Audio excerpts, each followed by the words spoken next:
All right, so we kind of did this, but I was extremely tired to actually be able to process everything, and ever since then I actually listened to a bunch of people ranting about the whole thing. So I think it's time Well, I to like the updated one already, so yeah, I think it's going to give us some good things. So I think at this point everybody knows that this patch is like kind of controversial and has like a bunch of things that it says and kind of goes against it. At least it feels like it, but who am I to actually say that, right? Anyway, so obviously, I'm just gonna read the goals. So it says the goal is to nerf defensive and camping playstyles for races, which I think they did not do. Spoiler, of course. Um, and yeah, both related to early and late game on the higher levels of play. We will target specific units, buildings, and abilities suited for camping to promote more active gameplay across all stages of the game. The second goal is to continue reshaping Protoss tools for high level gameplay. We believe there is still a major gap between how Protoss race plays and feels on the highest level of play and the levels below. Current set of changes arms aims to make the Protoss race slightly more efficient with the strongest and smartest execution while helping Terran and Zerg players against Protoss on the lower levels. Okay, the third goal would be to provide strong playstyle alternatives for various matchups. Zergs might now be better equipped to use ground-based armies against mass air strategies, and some of the Terran mech units are now more efficient in harassment or certain straight-up fight scenarios. Lastly, we would like to continue adding overall gameplay and quality of life improvements viable across all levels of play. All right, so the Protoss changes. So there was a shield battery overcharge ability removal, which we will see. I actually did not read the updated version, so we're gonna see if that sticks, because there was some kind of an interesting thought about it. I don't know. How do you feel about this, gamer? How do you feel about removing shield battery overcharge? I like it Yeah, I because I think. never used it. Yeah, I think overcharge was one of the more obnoxious but kind of necessary abilities. I don't necessarily agree with it to remove it, because it kind of makes Protoss weak against a bunch of strategies. But I guess you will need to find more creative ways to deal with stuff. There is a way, but yeah, it will make Protoss think a bit more than just pop battery overcharge and force the opponent to back or fight into it and try to snipe the battery and potentially lose the game because of it. But yeah, so there's going to be an energy overcharge, which will actually cost 50 energy. It's on the Nexus. It has a certain range. It's going to have a maximum range of 8, and it will recharge 100 energy on a target allied unit or structure. That means it can recharge shield battery energy as well. But we can think about like stuff, you warp in a Templar, it has 50 energy, you add 100 energy, that's 2 storms. So you don't have to preemptively warp them in. You can panic warp them in and add 100 energy to one of them, or warp in one at each nexus and just actually wait, no, there's a cooldown I think on the energy overcharge. I'm pretty sure there's a cooldown. As far as I remember, there was a cooldown when I saw gameplay of it. But yeah, there is. Yeah, it says, while being one of the most important tools in Protoss defenses, shield battery overcharge is also one of the most frustrating abilities to play against. I kind of agree with that. Overall, more efficient at the lower levels of play. I also agree with that, unlike other defensive techniques like transfuse or mass repair. I can see, while it's actually obnoxious, but I don't think it's more obnoxious than like mass transfuse. That's if you like play, for example, let's say you play mass stalker and you don't focus fire stuff against like roaches, then it might be obnoxious to have mass transfuse. But obviously you need to save up enough energy on the queens, and you also need to have enough queens to make that work. And mass repair is just annoying. You need to target down the SCVs and all that stuff. For Zerg, it's not that big of a deal, because Bailings just go behind the planetary and just blow up SCVs together with the planetary, for example. It's just you need to be careful to know when to invest into that. But yeah, Anyways, instead of this ability, there's a new tool which can help empower Protoss support units like Sentry, Oracle, or High Templar during defense. Yeah, by the way, yeah, Oracle will have more energy right now. So if you run out of energy against like a mass Zergling, like a Link Flood or something, you know, mass speed Link Flood, then you might actually be able to defend, even if you open Stargate. And of course, sentries will be able to put force fields and all that stuff. So it's kind of okay, I would say. Ability can be used to restore shield battery energy, but it is expected to perform much weaker in scenarios than shield battery overcharge, obviously.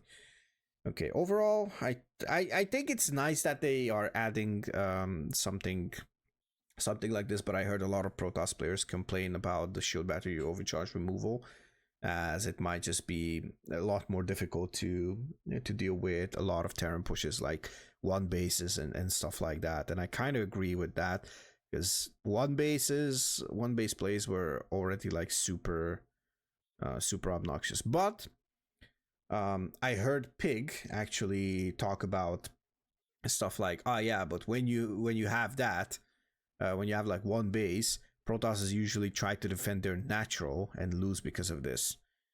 And I kind of agree, because in that case you should just, you know, defend the high ground and try to break the Terran in half, because they are all inning, you know, because a lot of the times when the Protoss tries to defend like the low ground, they lose all their probes because they need to pull them.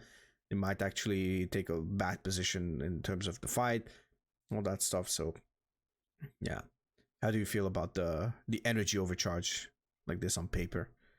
I am not sure how to feel about it. I like that they removed battery overcharge. It was, when I played Protoss, it was incredibly useful, but I barely used it because I just forgot. I forgot it existed. Average diamond Protoss off racer be like. True.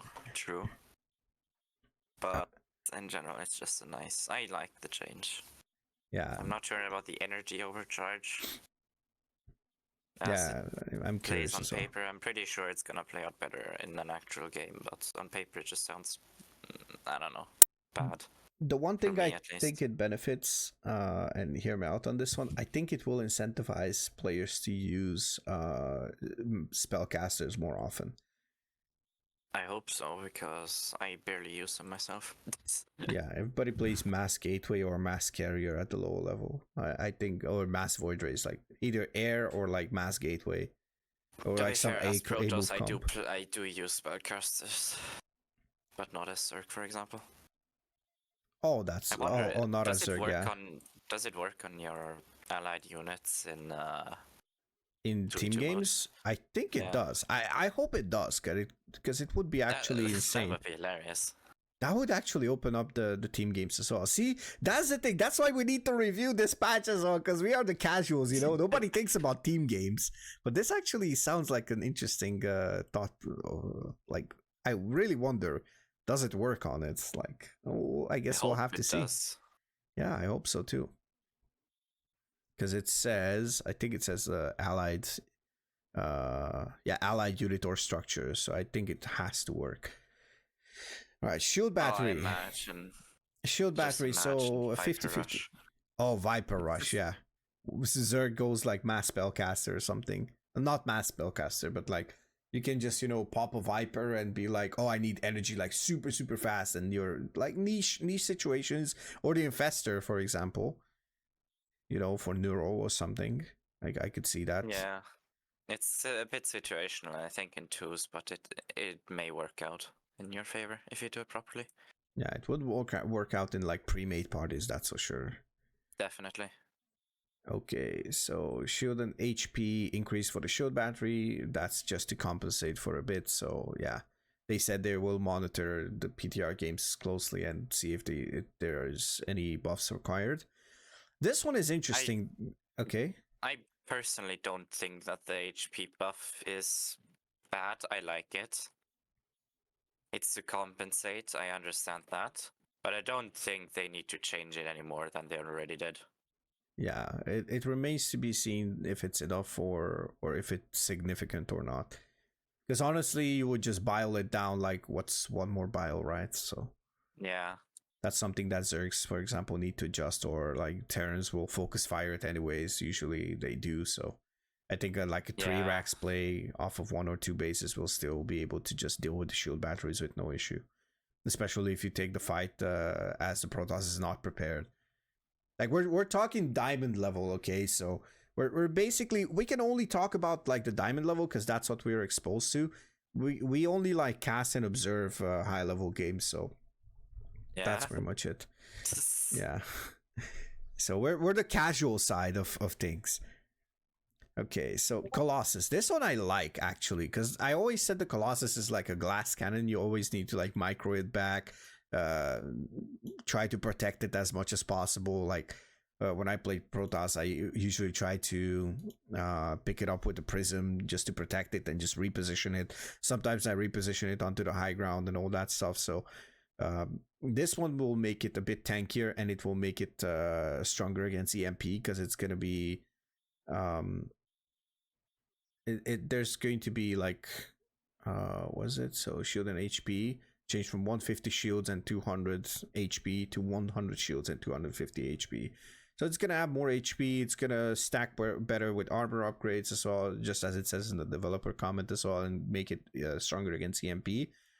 The rest I don't really know. I don't know about PVZ. I know it's being used in PVZ against like Hydra compositions and everything. You can even use it against roaches if you if they manage to clump them up enough. Like if the Zergom is just in one ball, it's just gonna fall apart to 2 Colossi. That's just bound to happen anyway.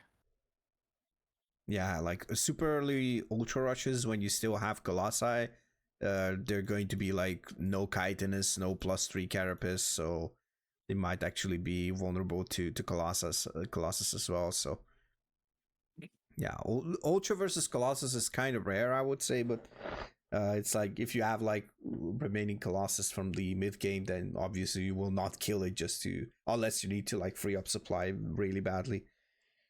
Even then, I still say just go trade. Like Yeah, if you can snipe a few, I don't know, Hydras with it, because I don't know if people still play Ultra Hydra Link Bane because it's incredibly expensive. oh yeah, it actually is. But I think they sometimes do, especially when they transition into from like one to the other. But obviously, yeah, if you go from Hydra Link Bane into Ultra Link Bane, you still have Hydras lurking around. You just either turn them into lurkers if you have had that instead, or just kind of try to trade them out. Yeah, and Hydras are really common at the lower levels. I know a lot of players would rather go like Hydras against like air units as well, because they don't trust in their capabilities, including myself. I always find myself with corruptors to have them as death supply.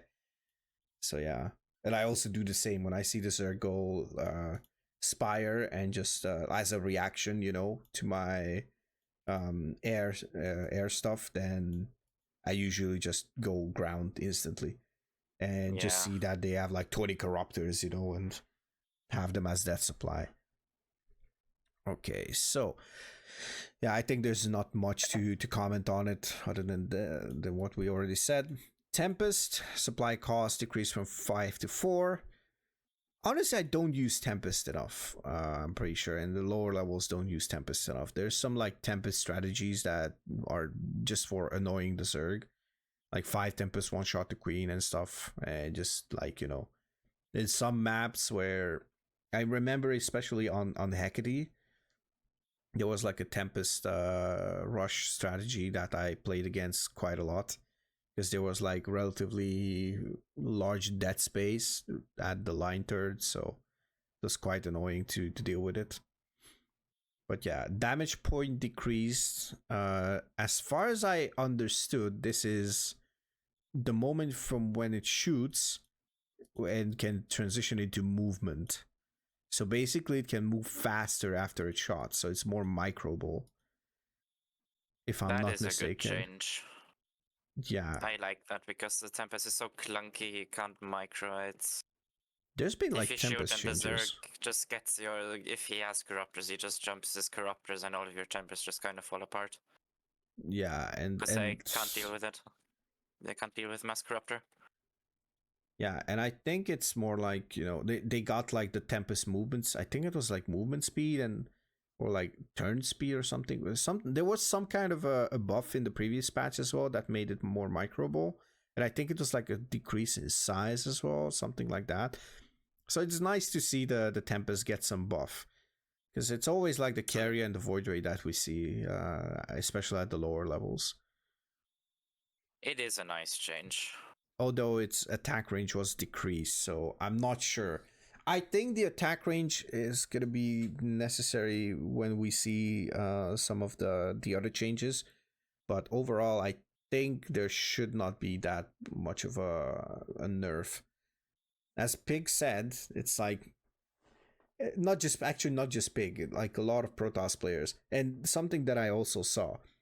Like the problem is Protoss, I agree that at the highest level is in a bad position. At the lower levels, it's really strong because it's like the easy race. It has its struggles as well, but it's genuinely considered as the easy race. Obviously, whatever beats you is the easy race, so it doesn't matter. Or like easy A move composition or whatever that is. Like it's up to you to figure out what your play style is, and you should actually just acknowledge that you might lose against some stuff. But yeah, I tend to lose in ways that it's kind of annoying, and I understand the cry out from the Protoss players as well that they also lose to some stuff, especially at the higher levels. But yeah, so I think the attack range, as well as like any other stuff that it's like a buff and a nerf, I don't think it's necessary. I think they should experiment with like Protoss getting clean buffs in some areas and clean nerfs in other areas. Which actually brings us to the next one, the Immortal. Now this, I think it's 100,000% a clean nerf. I don't think the 25 minerals is going to matter at all. Like the amount of times when I make it Immortal and it matters if I have it on 250 or 275, it's very rare.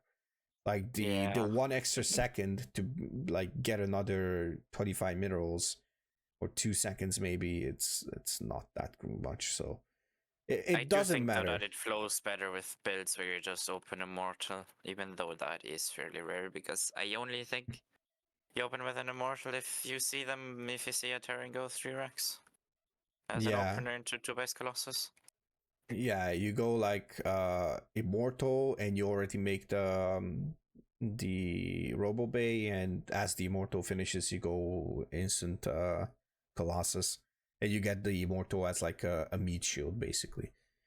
And the weapon cooldown being increased from 104 to 1.14, which is like close to 10% increase. That means it will shoot slower. It will take more time for the weapons to shoot again. And I think 10% is actually could matter. It might. And in the developer comment, I think it said something about like Zerg matchups like PVZ. And it seemed to be too high. Honestly, if the Zerg gets enough units, they can just literally, unless it's like mass immortals, but they should never get to mass immortals. If they get to mass immortals, it's either they chose to go mass immortals or you attack too late as a Zerg, in my opinion. Yeah. And if you see them go mass immortals, which you definitely should scout with like a Zergling or Overseer or anything, which I also don't do. But yeah, you should do it. Then you should see that they're pumping out like immortals from 2 robos, for example. And then you need to switch out from like roaches. You need to actually switch away from them, in my opinion. But anyways, it said that it's gonna be a DPS nerf, obviously. And it says Protoss mid game and late game attacks. I don't know. I don't think you have immortals that much in the late game. I guess against ultras. Oh yeah, that's also true. But then again, then again, you can just go into carriers really, because at least in the lower levels, you can just go into carriers and just run over everything. Yeah, the amount Because of if they already have times. Ultras and don't have Aspire yet, for whatever reason, they'll just fall apart as soon as the first 5 carriers are out. Yeah, exactly. To me, it's not the fire rate that needed any kind of nerf. What it is the damage per shot. Yeah, I could actually imagine a world where the damage per shot nerf would make more sense, or maybe make like make it so, I don't know, it's tankier but does less damage, or don't make it tankier but does less damage against armored, you know, or I don't know, make it, do some kind of a change, rework it into something that it's not like a actual nerf, because the immortal is quite the pillar of like defense, you know. It's also Yeah, it's tanky, but it literally also in its does. name. Yeah, I feel like if they want to just rework it entirely, they should just make it, well, essentially make it what its name says. Just give it a bit more, just nerf its damage a bit, yeah, I can see that as well. and just give it, I don't know, 50 more shields and call it a day. Yeah. Or just make it a bit tankier and just nerf the damage into the floor. Yeah, and having the same damage per shot doesn't really help with that, because you never know when to pull back. Oh, we never know when to pull back, so we usually take bad fights at our level, so it's kind of common. What do you mean, judging fights? I'm just gonna run head in. Of course, obviously. Okay. Now the disruptor. This is an interesting one, and I'm curious of your opinion, because I think this is a overall nerf to the disruptor. So purification over radius increased. Basically, they reverted the last change. They brought it back to 1.5. Bad fight equals anytime you fight protons.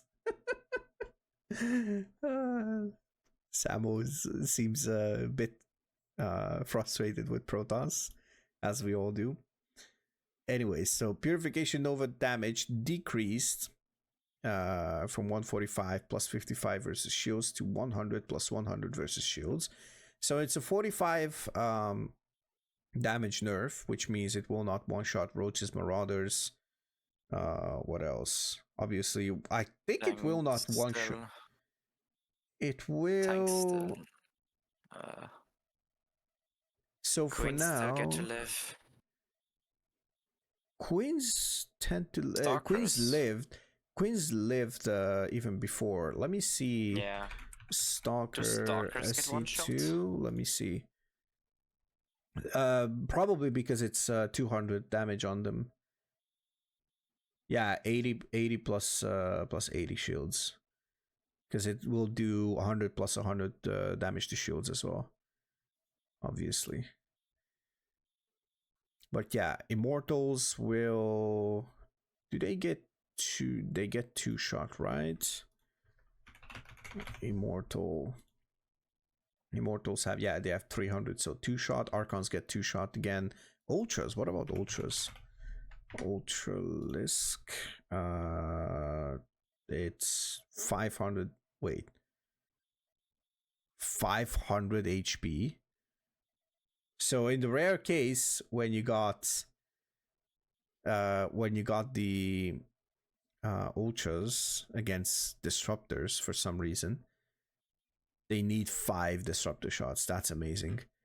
Good lord. 5 disruptor shots to kill an ultralisk. That's amazing. Yeah. Although you can hit multiple ultras, especially because we're going to look at the I know there's a significant change which will actually allow ultras to get in front, so might be easier to hit if there's a scenario like this, but I don't think there's going to be a scenario like this. But yeah, so that means some of the bio will survive, like marauders. I think ghosts don't survive, right? Ghosts getting, it's 100 HP, so ghosts barely get killed. Roaches will survive. I think ravagers might survive. Ravager. Yeah, ravagers survive. 120 HP. Hydralisk. Not Hydra. Hydralisk. 90. Okay. They piss you off. Oh, that's why I don't play StarCraft recently. I just cast, but there's gonna be some returning from the rodent. No worries about that. I'm just waiting for the patch to go live, and I'm going to play a bunch of games. I'm gonna give it like 100 game span or something. Okay, so says disruptors might be very difficult to play against on the lower levels, but on the highest level, their efficiency dropped down significantly after the previous changes. So if it dropped down, then why do you still nerf them again? Like, I honestly, I'm gonna be honest. I think they should just remove the disruptor and introduce another unit that's not so RNG based. And by RNG, I'm saying you look away for like a second and your army blows up. You know, so it's kind of like you need to be extremely aware, and you cannot be on the map without any awareness of if there's disruptors or not. And if you like park your army for like in like a bad 2-second span, then you might just lose half of your army. Okay, so this set of changes is aimed to bring back some disruptors' old power, making avoiding any damage more challenging for the professional players, while at the same time making single disruptor hits less punishing in the worst case scenario. With the new damage output, disruptors will no longer one-shot units like Marauders, Roaches, and Ravagers, while being more efficient against units like Marines, Ghosts, Banelings, and Hydras, as well as having more potential in certain PvP scenarios. Yeah, so the PvP scenarios will kind of stay the same, honestly. They will blow out Stalkers, and everything from the Gateway, basically. And Archons and Immortals will get 2-shot still. Now, I would say, hear me out on this one. Maybe I'm wrong, but what about in late game, if you play disruptors against like bio, you know, Marine Marauder, Medevac Ghost, stuff like that? What about that? Like, how do you actually deal with disruptors anyways? Because it will blow up your Marines, and then you have your Marauders, which survive on like is it 20 HP? Marauder 25. So they survive on 25 HP. Sorry, not even 25, because they stim. They stim and they lose 20 HP. So it's gonna be on 5 HP. They stim. If they're not overstim, they will survive on 5 HP. That means they're like 1 attack for the carrier, for example. Yeah. So I still don't understand this change. I think, in my eyes at least, it will not impact PvT as much as it would impact like PvC mid game, where Protoss decides to go disruptors against Roaches. But I also don't see that as often, because No, Protoss transition to Colossi. Yeah. And Colossus and Colossus. Immortals just slap Roach armies if they're stuck together. Yeah. So did Disruptors, but then again, you'd have to pray that your opponent is legally blind. Or has the Lurker. reaction time of a sloth. Lurker will still get 2 shots, so it doesn't really change anything there. Although 1 shot will not actually punish it that much. No play what makes Samo happy.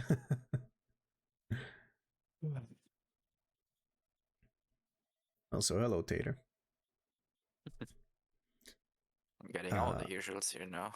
Yeah. See, StarCraft content brings my usuals out of their lurking spots. They come back to the light from the shadows. All right, Mothership. Gamer, we're getting back to -400, -400. Yes!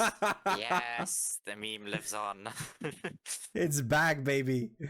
Okay, so mineral gases supply cost increased from 300, 306 to 400, 408. We're back. We should get Mauzy to play Cractorio. Might actually try that out. Okay. Factorio? Factorio, but they call it Cractorio. You should definitely play Factorio, because I have that game as well, and I have yet to finish it. Oh, nice. Okay, we should actually play it then. Shield and HP increase from 250 to 250 to 350. 350 maximum damage increased. Okay, so this one is actually interesting, and I heard that the PTR is already broken because it has the old damage with the extra beams. But I think it's still fine because you're not gonna use the mothership as a kill unit, you know. Yeah. It will deal damage, but it's not gonna be that significantly impactful. It's still a support unit. There is no way that it's gonna be a proper combat unit. Yeah, it's a hero unit that actually doesn't really get used because it gets abducted in PvC or just literally EMP'd, and then that's pretty much it. Yeah, and it just kind of dies. Yeah. So yeah, there's going to be like more targets with less damage. That's the purpose of this change. And it will overall have like higher damage output or higher DPS. Now, onto the Terran changes. Bunker, missile, turret, and sensor tower, they can be salvaged now, but also the salvage is going to be cancelled upon taking damage, so no worries. The bunker rushes will die probably, and I'm kind of glad about it. At least it's not going to be as cost effective as just, you know, running the Reaper upstairs and just, you know, doing more damage and salvaging the bunker. In the meantime, you can just pull a probe onto it and never make it able to salvage. So yeah. Yeah, I like this change though. I also like that they added the salvage from missile turrets. I like that. Yeah, it's gonna actually make Terrans not camp in one spot and wait until they mine out. At least that's probably the main reason. Although now they can salvage it and get back the 75% cost of it. So yeah. I don't know. I generally like that change. I'm not sure about the sensor tower refund. Yeah, I'm also not sure. I mean, why would you want to refund the sensor tower, right? I mean, if it's too far forward and you lose a base or something and they just forgot to kill it, sure. Yeah, but usually that's what you kill first because you want to get rid of that fucking circle. Yeah. Okay, salvage process. So the salvage process being cancelled upon taking damage actually makes it so you retreat in time. Although I can see that Terrans, for example, scan a army on the map, and if they actually see it, they will probably, you know, just say that, okay, I'm going to salvage this. Everything that I have, I'm gonna salvage it and just, you know, pick my planetary, not planetary, my orbital up and just run away, so they get back some of the cost. I can see that it can make some difference. I don't think it's gonna make difference on our level. I don't think people think that deeply about it. Yeah, we're gonna read the update as well. We're just going over like what was the initial change and what's going to be the next change, you know, with the update as well. That's what we are trying to do here. We're gonna have to hurry along a bit because I have organizational stuff to do. We will. Okay, planetary fortress armor decreased from 3 to 2. I think it's a simple change, nothing to discuss there. I think the planetary is kind of overpowered, so I like this change. I hope it will have an effect. Now, sensor tower mineral and gas cost decreased in favor, or not in favor, with like a 5 range decrease on the circle. I like it, but I think it's kind of a massive one.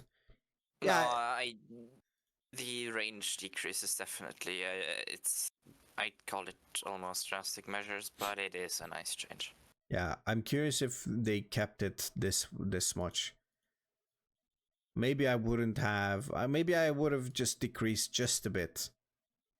But yeah, I think I saw some of those circles, and now they're kind of small. So yeah, I don't mind it because honestly, it's so annoying, especially when you try to go in and scout or like make a nidus or something. It's almost impossible if they put like a sensor tower circle. Yeah. Orbital command. Extra supplies call down now also increases the HP of the supply depot to 500. immediately repairing it. This is an interesting change, but I think it's a niche change. And It's it has incredibly situational. and it has this GIF over here that we can see. And it actually takes some time, so I don't think it's gonna help against a bailing bust. Definitely not. Maybe you drop Unless a supply to make it. Yeah. But then again, there should be enough. Coming. 8. Usually, you have like 8 bailings ready, so I think that should make the blow. Anyways, I guess I just want Link Floods to be, or the Bane Bust Link Flood combo where you have less Banes. Just weaken that, or just general Link Floods. Yeah, like I'm not sure what they. Button. Yeah, I'm not sure what they try to achieve with this, but I don't think it's going to matter that much. No, okay, Hellion. Blue Flame upgrade bonus damage versus light increase from +5 to +9. Now, goodbye Zerglings. I don't know if this affects the Hellbat as well, because it only talks about the Hellions, and I think I saw like tests on it, and it did not affect the Hellbats. So in that case, might not be that big of a deal. But goodbye it will probes. Be a big deal. Yeah, goodbye probes and drones. Yeah, that's true. And that's SCVs now too, because are SCVs light? I think they are. Yeah, I think they are. So yeah. I think the 2 Hellions will one-shot an SCV now. Yeah, probably. 2-shot workers of all races. Yeah, that is it. Yeah, that's good. Yeah, it will make actually a bit of a build variety, because you usually go like Hellions anyways, especially in TVZ. But now you could actually add that blue flame for some extra pressure and just run Hellions, into some mineral lines and try to, for example, you run 6 Hellions, they snipe 2, but you still manage to like burn all the mineral line because you have 4 Hellions left, and they 2-shot workers. And if you can line them up properly, then they will literally just destroy mineral lines really fast. So I don't know how it's going to impact it, but it's a good initiative. I think it's fine. I'm gonna lose a lot of Jones to that, just as I did to normal Hellion openers. But it is what it is. That's a me issue, so I assume that. Now the Liberator. Oh, Advanced ballistics, aka Liberator range. It's still a range, but it's not going to increase the range where they place a circle towards the length. It's going to increase the size. So, oh no. Increases the radius in defender mode from 5 to 625, which is a 56% area increase, which is actually amazing. And the fact that I should feel about this, and the fact that smart servos now affect Liberator Siege, then yeah, it's going to be interesting. So siege time from 285 to 212, and on siege from 146 to 113. It's around like both are around 25%, 26 and 23. But I do like that they did the smart servos thing. Yeah, on the libs too, just like in co-op and the campaign. Yeah, I think that's a fine one. But have you seen the Liberator range this way? I have not seen it yet. It's I have not huge. played StarCraft in ages. It's huge. Yeah, because you did not observe either, because the last thing you observed was like on the current patch anyways. Yeah. Yeah, see, maybe you need to get back into playing a bit. No, I'm good. I'm good. Yeah, I mean, these changes will be actually important even for observing stuff, so. Door. Explosive payload, the splash mode. Damage is increased from 6 plus 6 versus light to 8 plus 4 versus light. So I think door rushes might actually be a bit weaker, but I'm not sure. Explosive payload splash radius is increased from 0.5 with 100% splash to 0.5 with 100% damage, 0.75 with 75% damage. Now this one I don't really understand. So it If you says, look at the GIF, the further away the target is, the less damage it deals, and that just increased the spread. So the AoE is bigger, but deals less damage the okay, further away from the main target it is. okay, all right, yeah. Okay.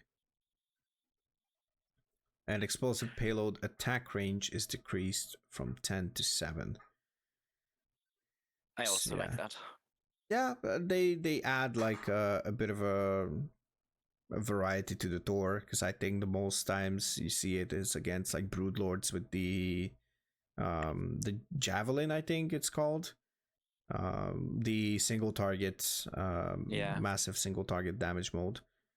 That's against like maybe, and this one the explosive payload might have been used against Mutalisk, you know, to compensate Definitely. against like people who cannot magic box and stuff. Oh, the Zerg changes. Oh boy. Okay, Here so comes Queen, fun. mineral cost increased to 175 and hatchery cost decreased to 275. I I think the hatchery cost is actually huge, because now you can actually potentially get a 16 hatch without getting pro blocked. I'm pretty sure you can, because I think I heard I think it was Harstem who talked about it, because that was the one StarCraft video I watched. Where he was Yeah, playing on the PTR, but I yeah, could be mistaken. yeah. I think I heard from him too. But yeah, I think the mineral cost on the queens is not really going to matter that much. Maybe you have to sacrifice like one drone here and there, but I think you still Yeah. get your 6 queens in the early game. You still get your like 9-10 queens into the mid game, and that's pretty much it. Definitely. I I think like the the hatchery, yeah. change. Yeah, I think the hatchery cost is the big one. Yeah, Oh, big one. definitely. We'll see how big it is. But yeah. Now this one is going to be interesting, because they said they want to get rid of like camping styles and everything, like static defenses and all that stuff. But now they buffed the spine crawler.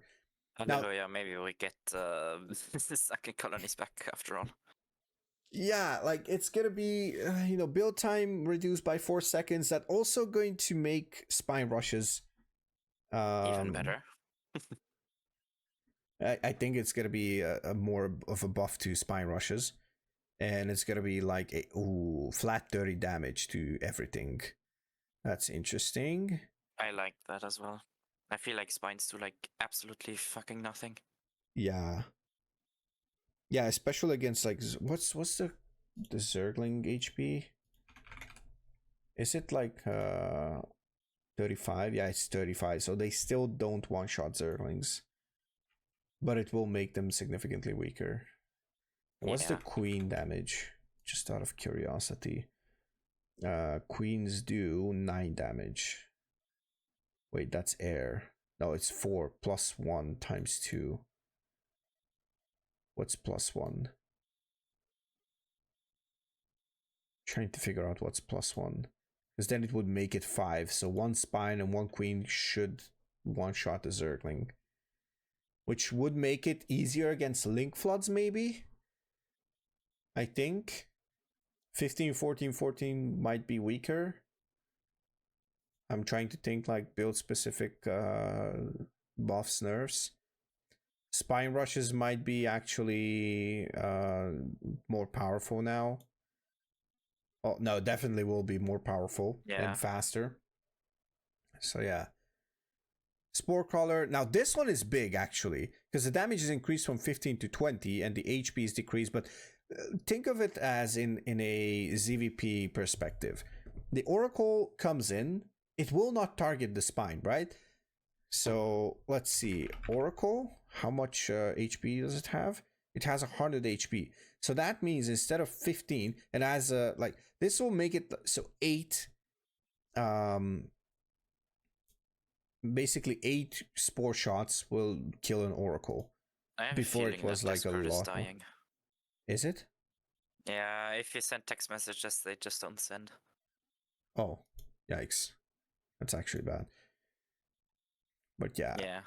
So I think the Spore Crawler buff is actually big. It will make it weaker in some scenarios, like against like Void Rays and stuff when they rush Void Rays. But I think other than that, I don't think it's going to matter that much. Maybe in the late game, it's going to make it a bit more difficult to camp with spores against like Mass Carrier and all that stuff. But yeah, I still like the change. I don't mind. I don't think that taking away with 100 whole HP is. Nah. I think 50 would have done it. Maybe, but I personally don't think it's going to matter that much. I never get to camping with spores. That's you know who gets the nerf here? Mr. Heroku. Heroku the Turtle Zerg Master. Oh no.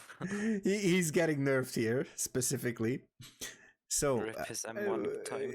Yeah, but he's also getting we're getting a huge buff with this. Like that 5 extra damage with each shot, and the Spore is actually quite a fast shooting boy. So yeah, what's the DPS on it? What's the attack speed on it? So isn't it 0.8 or something? 0.9? 0.61 is the cooldown, so almost 2 shots in a second. 2 shots in 1.22 seconds, basically. So I like its DPS output is definitely way higher. Yeah, now it's gonna be a lot higher in my opinion. I like it though. Yeah. Now the Hydra change. This is gonna be interesting. Now the move speed on creep with Hydra speed was decreased, but has a new ability called Dash, which I'm not 100% sure why it's called Dash, but sure, because it's not like a dash. In fact, they said the name was not final in the update. Yeah, Spoiler that's alert. true. Yeah, that's true, but I still don't think a dash is accurate. Anyways, so basically, it says that it requires Hive, which I don't really agree with. I think they should allow it on Lair Tech as a third upgrade. I think they should allow it because the way you want to use Hydras against like late game armies is when you still can use them, aka there's only like 5 carriers, but when there's like 6, 7, 8 carriers or whatever, I don't think it's going to be great. Okay, I got the message that you sent me on Discord, by the way. But it's not dead yet. Yeah, just incredibly slow. Okay, so the upgrade costs 100 minerals, 100 gas, takes 64 seconds. I think it would make it a lot more fun if you allow it on Lair Tech, and then the Zerg has to decide, do I go muscular augments, groove spines, or dash, first. So it says it's an active, non-targeted ability with 10-second cooldown. Upon its use, the Hydralisk receives 60% move speed bonus for 0.71 seconds. So not even a single second. So it feels like a second at least. So it feels like a dash, but I would have just loved a dash, literally. And I heard just that like you actually need to, except they don't teleport. Yeah, and I also heard that you kind of need to press the ability and click as well. Yeah, they mentioned that in the update as well. Yeah, it's now so a official move command. Finally, that was stupid. Honestly, I don't know why they even thought about that. So yeah, so it does like, okay. Oh, now I see. It basically lunges a bit. Okay. Oh yeah, it's going to make it, if your reactions are fast enough, then you can get out of storm a bit faster, or like get closer in range or some targets.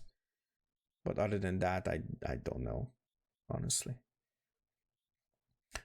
I think it's a fun change, but I think they should allow it on Lair Tech. That's my take on it.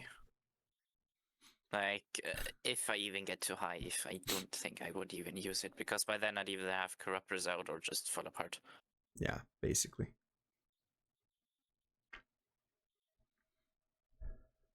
Because Hydras are still dying really fast to Storm and all that stuff, so you don't really want mass Storm against your Hydras, so.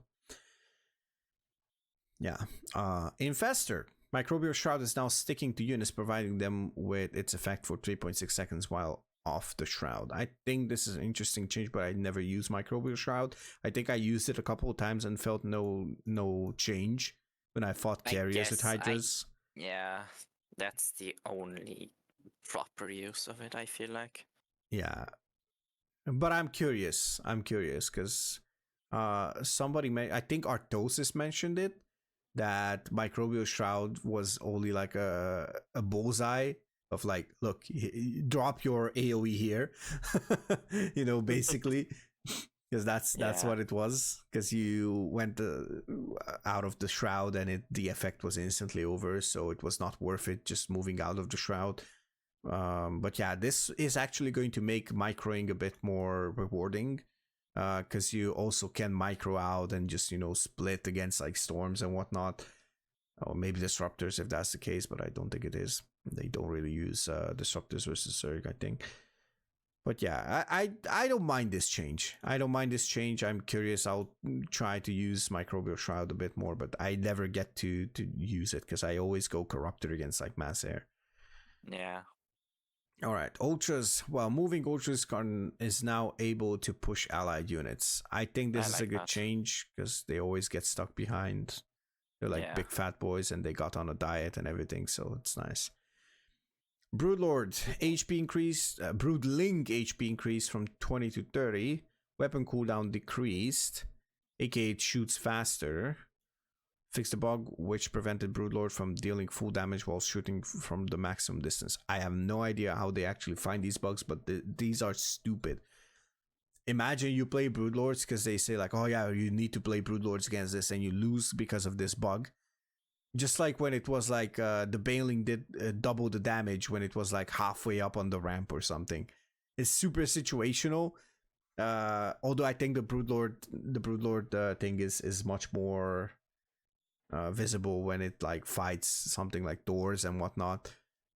So imagine that coming to where you're like, oh, I'm never gonna play Broodlords again because they suck. But yeah, I think this is a decent change.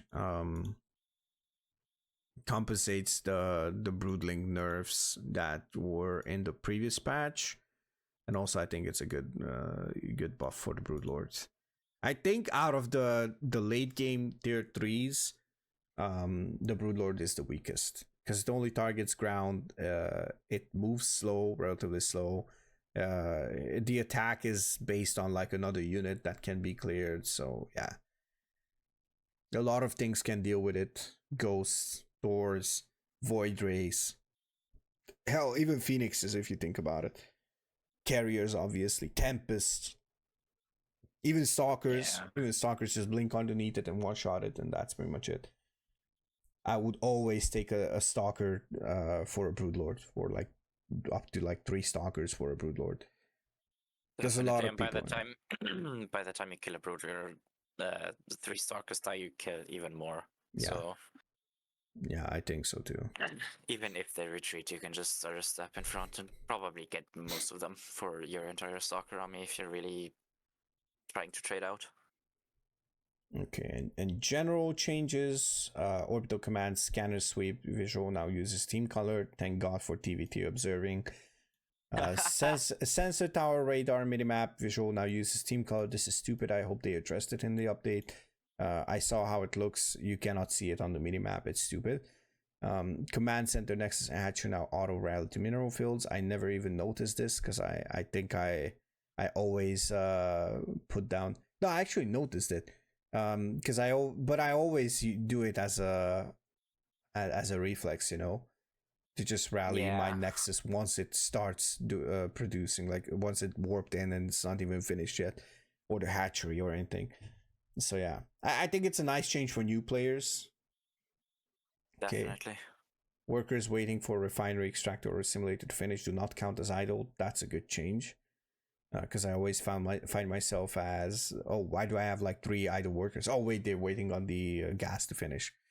SCV random delay moving while building adjusted. Okay, that's interesting. So it's same average, but it's not as random. It's random in a shorter interval.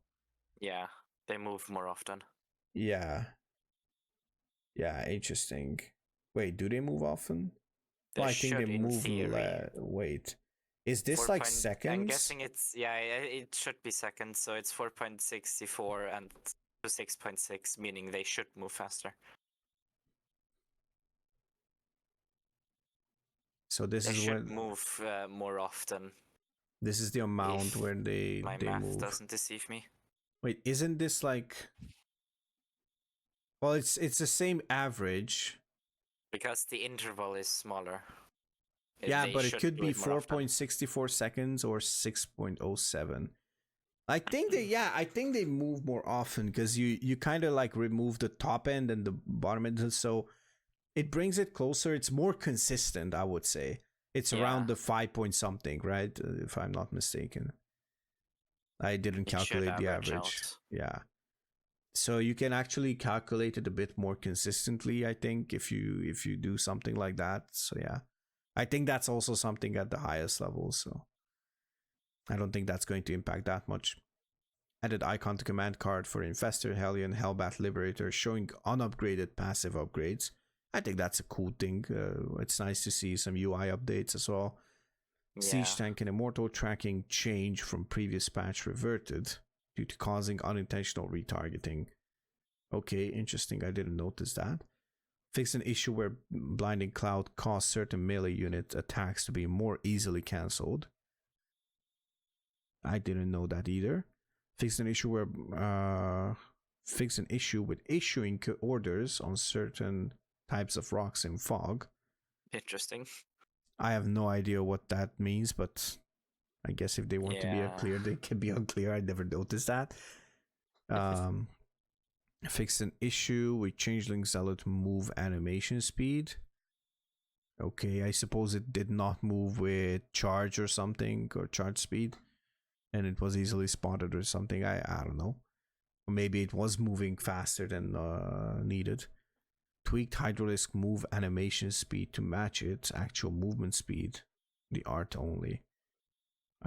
I guess if you care about that, if you have, as I always say, if you have time to watch out for these details, then you're not actually playing the game properly.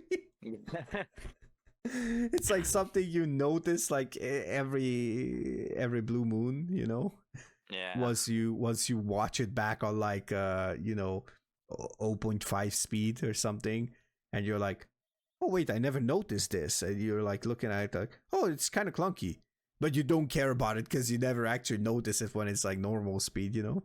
Yeah. So yeah, so these were the changes. Let's see what the actual updates are. So it says, we would like to thank everyone for providing feedback on and testing the previously proposed changes. Yeah, balance up does a joint effort from the entire community. Entire community. A bit of a typo there. I don't even bother to grammar check their own articles anymore. And your feedback is very important. Yeah, the one intern has burnt out. Yeah, there was also Warcraft 3 update, so I suppose they had to push that through, so the intern was kind of busy. And there was also, by the way, if somebody is new to my stream and they actually watch as a non-StarCraft player, then just make sure that you try out the PTR.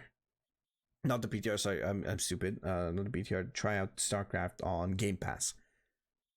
You can try out the first StarCraft and StarCraft 2 as well. The campaigns are going to be free, and I don't know how much it is. Pass? Yeah, now it's on Game Pass, yeah. They pushed it. Yeah, Pig was even saying like they should have introduced some new content or something, like a co-op commander or something. I don't think it would have taken so much. Busy. Yeah, like they pushed out like Vessel of Hate or something. Yeah, Microsoft, like Activision, Blizzard, King, Microsoft, whatever that is, doesn't matter. They should always try to actually introduce new stuff. I get it; it's a classic game at this point, but still, I think there's a lot of stuff to add to StarCraft. A new co-op commander would never hurt, and it would actually make the community feel more appreciated, especially the co-op community. Because they are dead at this point. Crips would love a new commander, I feel like. Oh, sorry. Okay, so I said that it's dead, but it's not dead. It's like the updates are dead, you know. There's no new content. There's no, like, the only new content that was an Nexus co-op, which is like a custom made co-op variation. I have played it. It is incredibly fun. The only thing that bothers me is that it's incredibly laggy and incredibly unbalanced. Yeah, and the hotkeys don't transfer. Oh yeah, that is also really annoying. So you need to make new hotkeys for everything. There is no English translations, which is fair. Are there? I think there are. On the base missions, you still have the English translations for the actual already existing voice lines. Okay. But for everything custom, it's all in Korean. Okay. At least I think it's Korean. Or Chinese. One of the two. I don't think it's Chinese. Usually. Oh, cool. Anyways, so it says battery overcharge removal developer comment. After receiving playtesting feedback, we see that many players have enjoyed the flexibility provided by the new ability, and we would like to continue testing this proposed change. However, there also has been a strong concern about Protoss defense in the early game after losing the battery overcharge ability, specifically against Terran rushes. We will be testing the following changes and to try and improve Protoss's ability to defend in these scenarios. Wait, what? We will be testing the following changes to try and improve Protoss's ability to defend in these scenarios. Why is there like a... Because it's emphasizing on the next two things. Oh, okay. All right. So basically, I love that they made the developer comment, so they acknowledged the concerns, and they also acknowledged that the feedback that they got. I think it's important to be transparent with this. So Cyclone changes from 5.0.12 and 5.0.13 reverted. Basically means now it requires a tech lab. It's not attacking that fast. It does more damage to armor. It got mag field accelerator. I think that's what it's called. Or generator. I don't know. So mag field is back, meaning that it will do more damage to armor. The lock-on will take time. It will not be instant. Other than that, yeah, the speed is gonna be faster, like faster speed. No need for speed upgrade. Rip hurricane thrusters or whatever that is. So yeah, and pretty sure that the Protoss early game was suffering, especially you needed to open blink against everything. So pretty much. Opening Stargate was kind of a risk. If they went one Cyclone, it could have dealt with the Oracle. Now I think we're gonna see Terrans go back to that mine opener, and there's gonna be like more defensive mines, you know, hiding it by the extractor, just trying to snipe the Oracle with it and stuff like that. So old concerns and old pains come back.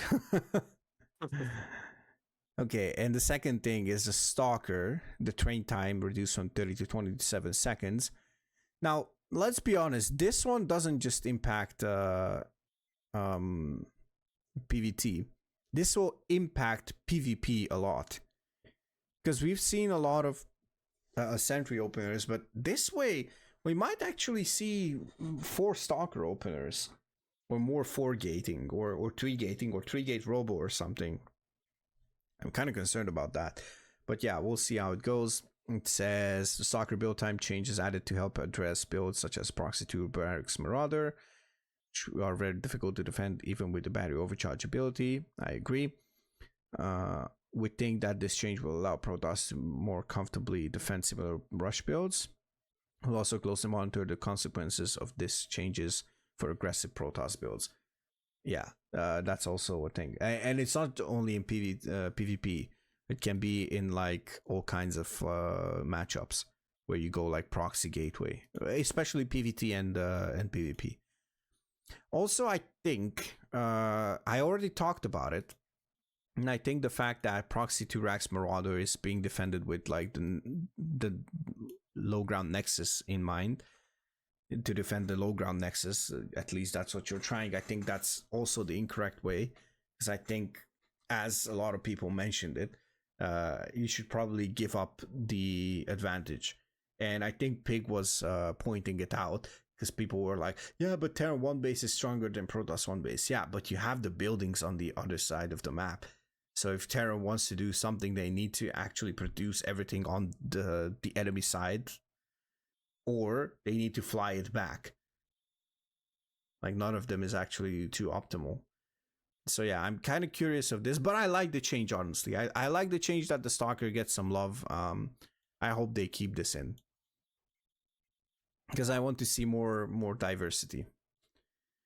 Okay, and like, you know, different styles. Late game concerns. Ghost. They finally touched the ghost, gamer. They finally touched the ghost. Nerfed Fucking this. hell, it's just Yeah, they nerfed the supply. How do you feel about this? Do you think this is enough? no. I also don't think. No. The few supply, it doesn't matter that much. Yeah, your bio ball is gonna be smaller, but Yeah, that's also true. You kind of need to. Oh, there's not gonna be that much of a mass ghost. You won't see like 20 ghosts, you know, or like 15 ghosts or something. Maybe you see 10, which will matter a lot in at the highest level, I think. But I have a feeling that it will not impact the ghost that much at the lower levels. Although I'm curious. I'm still a believer, so maybe this is the answer. But yeah, I know Pig had a huge impact on this one, because his community was like very anonymous on this one. They were like shouting like, "Hey, just increase the goddamn supply, because Ghost is so cheap in terms of supply. You can like mass it up quite easily." It's a late game tool that can be used, and I think if this. you have Seeker to support it, you can just print out Ghosts instead of Marines, to be quite honest. Yeah, They do a bit less in terms of rushing down, but the DPS is, I think it's essentially the same. Maybe I a bit more don't know. bursty instead of being more consistent. Yeah, but I think that the biggest stuff is like, you know, sniping in the late game, especially in TVZ. Obviously in TVZ. But you can just build like, you know, if you rush ghosts for something, because I know a couple of diamond psychopaths that rush ghosts, then you can basically just, you know, go across the map with 2 medevacs, and if your micro is decent enough, you can keep up with your macro as well. You can keep sniping queens, overlords, stuff like that, and it's extremely annoying. Extremely annoying to deal with it. Not to mention the new crushes and whatnot, so yeah. It's just the fucking new crushes. It's also been a long time since I've seen those. Also, let's acknowledge the fact that the ghosts come out very fast. Oh yeah. Because the Ghost Academy builds fast, and it's also tanky, so you can actually wall off with it. I've seen it. That's what I'm saying. I've seen it. And I've seen blatant new crushers rushing with 2 Ghost Academies in the fucking wall. And I was like, what the fuck do you think you're doing? I killed him before, but a lot of people don't know what to react to it. So yeah. Mothership can no longer be targeted by abduct. Yay. And I think this is a good change. I think the fact that the Mothership just got yoinked and one shot. Wait, is the minus 400 meme back? Or is it still semi-dead? No, I think it's back. It's still back. Because you can still technically dive it with your corruptors. Yeah, that's if also you really true. want to. It will hurt you, but if you have the numbers and the DPS, you can actually do it, yeah. And if you have the to support it, because if they have a carrier army, your corruptors are just gonna die. Yeah, I think this is a fair change, honestly. Especially because it's not like the old Mothership that cloaked permanently, right? So now you don't have to worry about it. Now if they use the cloak, they actually have to wait until they can use it again. So I think that's fine. So yeah. Ultralisk.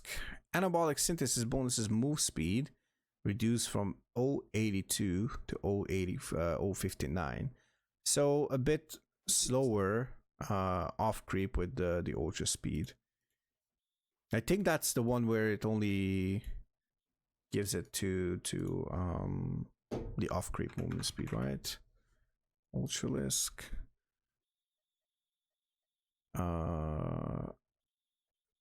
Off creep, yeah. Increases the movement speed off creep. Not sure how to feel about this, especially considering that they just made them push 3 units Yeah, a it bit will more.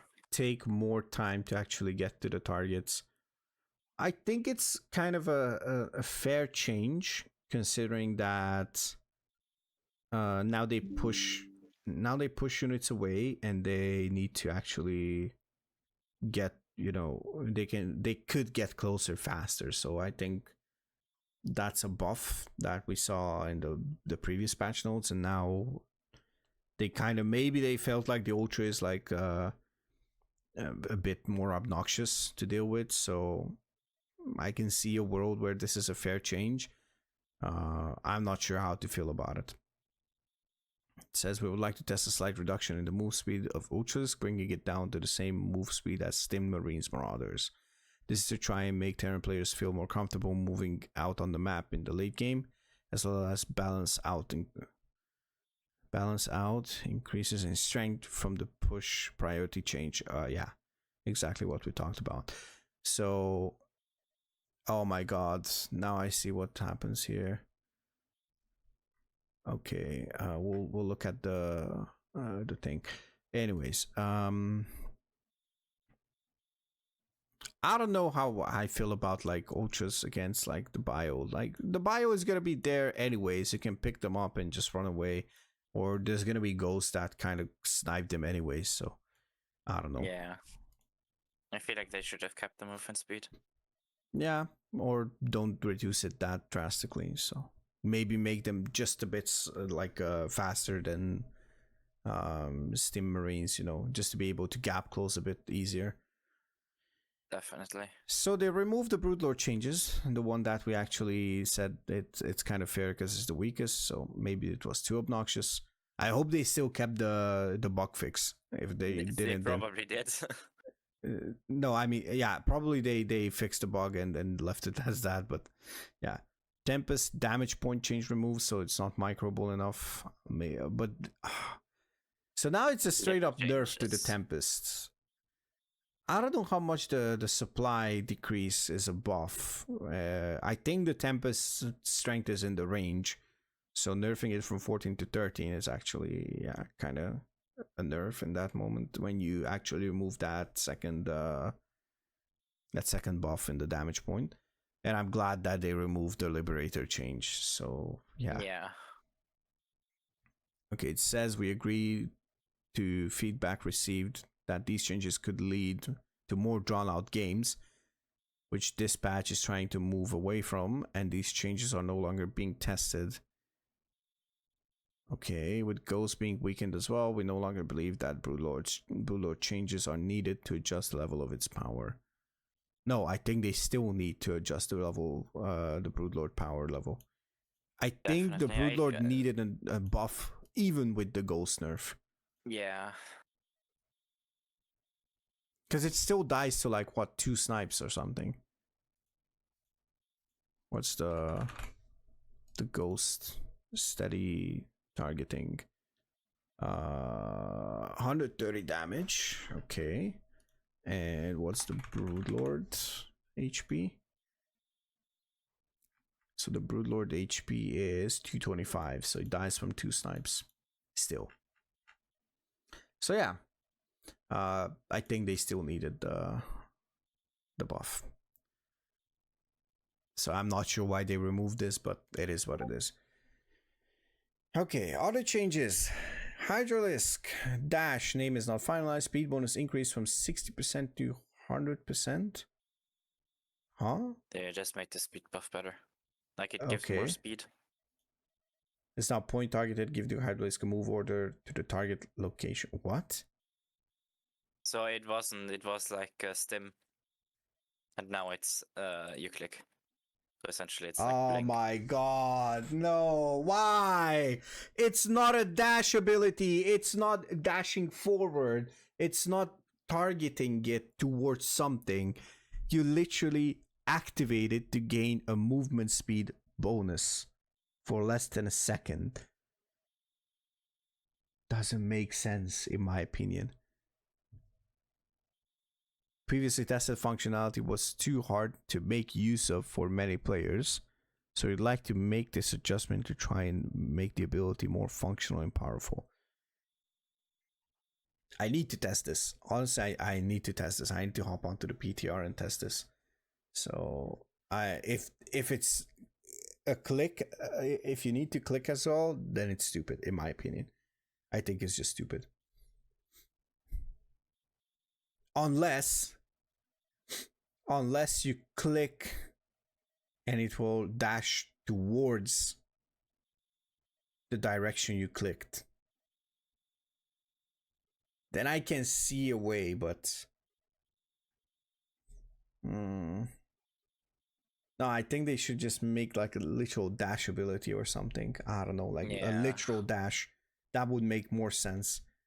Because okay, I retract my previous statement because I just realized, okay, so if you like want to, if it was like stim and it gave like a movement speed and felt like a dash, then it might just be something like in Dota 2 there's like a character called Mirana or Slark, which have mobility abilities that basically are character based in terms of like what your character faces, and that's the direction where they are going to jump. So you just activate the ability and they will jump in the direction your character faces. So if you cannot turn away in the way you want it, then it's going to be a lot more difficult to actually make use of it. So in this case, I can actually imagine, because if you want to split towards like the sides, that you don't want to just activate the thing, because then you need to turn your hydras in on the two sides. If this is the reason, then yeah, I can see it. But I think having to click as well, you need to be really, really fast. Yeah. Just more micro, I guess. Yeah. Okay, lurker health reduced from 200 to 190. Why exactly? Lurker sight range increases from 10 to 11. Why would you decrease like what is this random 190? Because disruptors actually kill it from 2 hits. Oh no, wait. Oh no. Hold on a second. No. Disruptors would not 2-hit lurkers. Oh, now I remember. Yes, because the Zerg HP regen. Oh, the lurker would survive on 1 HP. Because as soon as you get damage, you start the HP regen. Unless it hits like exactly at the same moment, it would not one-shot and otherwise. You would have to hit at the same frame, essentially. Yeah.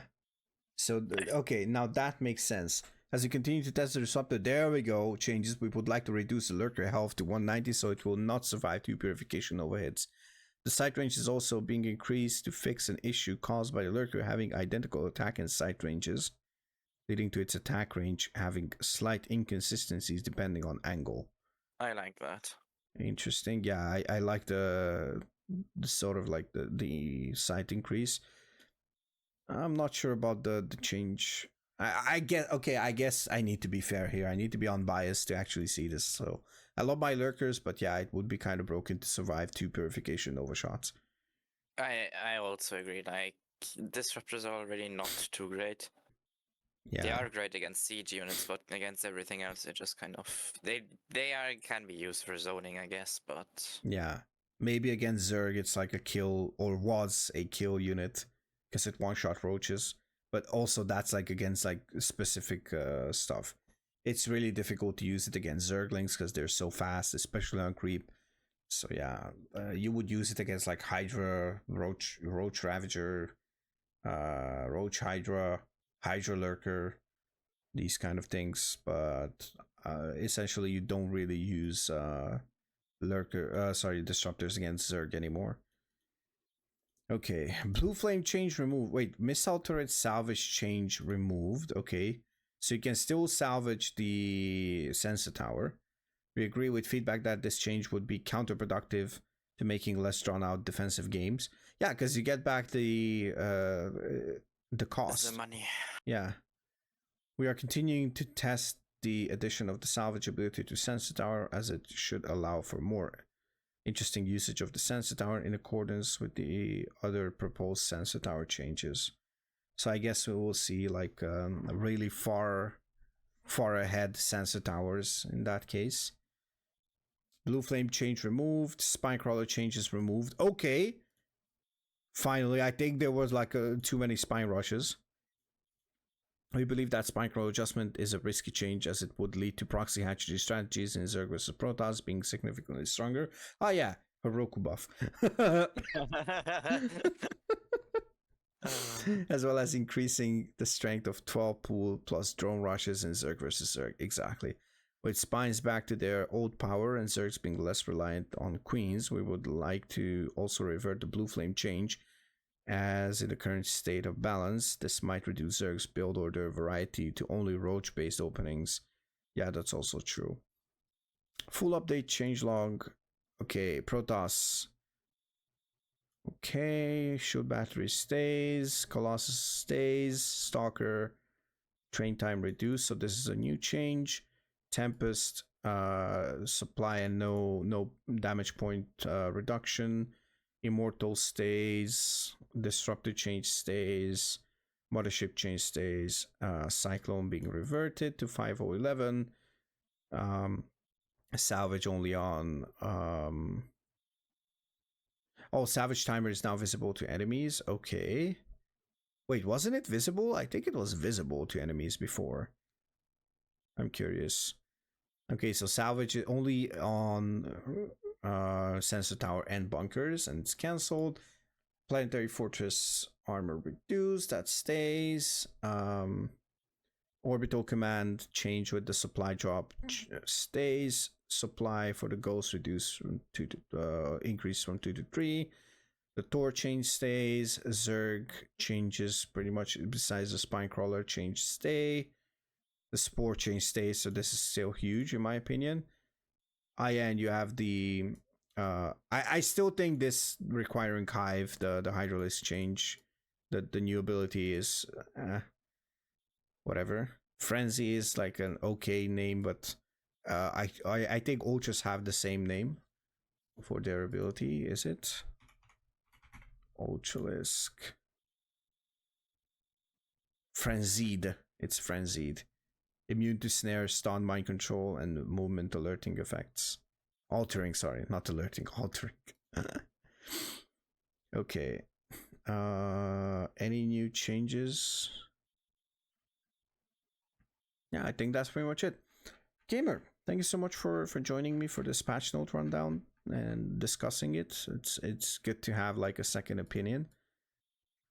So yeah, maybe we will have to test out in some custom games when the patch goes live, because who knows what will change. If there's gonna be any other changes, I will probably make a follow-up video on this one. So yeah, we will see. We'll see how it goes. Yeah. All right, I think that's pretty much it. Overall, what's your thoughts? What are your thoughts? Is it a good patch? I personally think that it's a good patch. Some of the changes are questionable, but there will always be questionable changes. Yeah, I think there's like there's one or two changes that I would have either not have done or would have done more drastically, or just did it in a different way. But we're not game devs, so we can only speak for the diamond players, Yeah. Those are our people, diamond and below. But I think it's going to help out low level players as well. We had a couple of good changes as well. I think the Mothership will be a good change, for example, for low level players not being able to be abducted. Ghost hopefully will be a good one. The Stalker change might be a good one. A lot of people will love it. The Cyclone being reverted is a huge change, because I think a lot of low level players struggled against Cyclones. Ultras, I think it's fine, especially with that the push thing that also helps. Now the Liberator not being buffed that much, I think that also helps. Yeah, I'm questioning the Hydra ability. I think the Lurker change also helps. because lurkers are kind of obnoxious, especially if low level players don't have detection.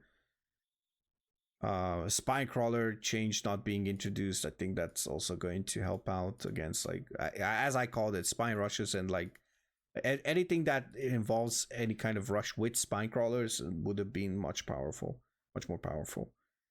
Blue flame would have been powerful as well against somebody who just learns that build and just destroys people.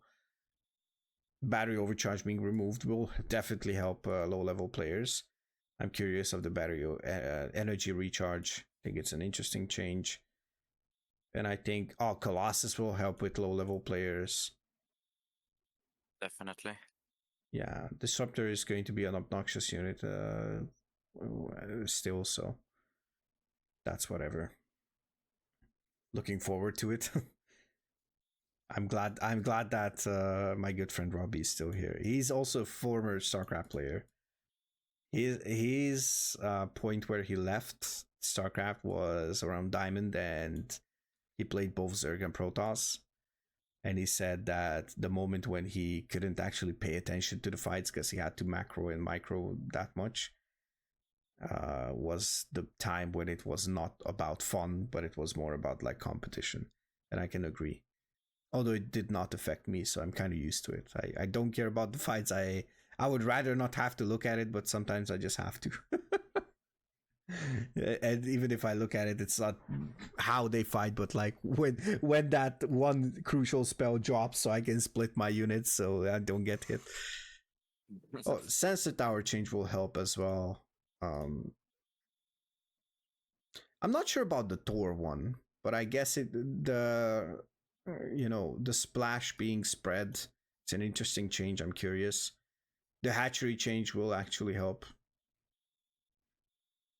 So yeah,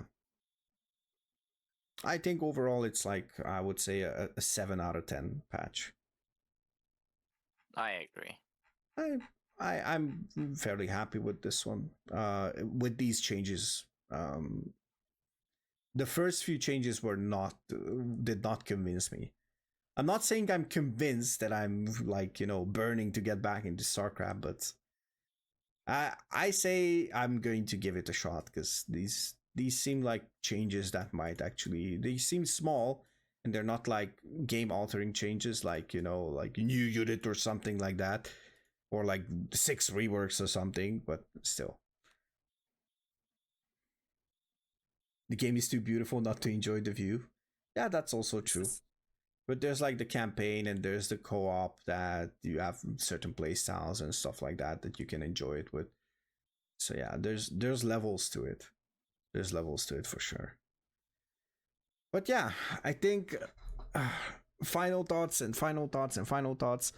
As once said by a great mind called Magnus, was any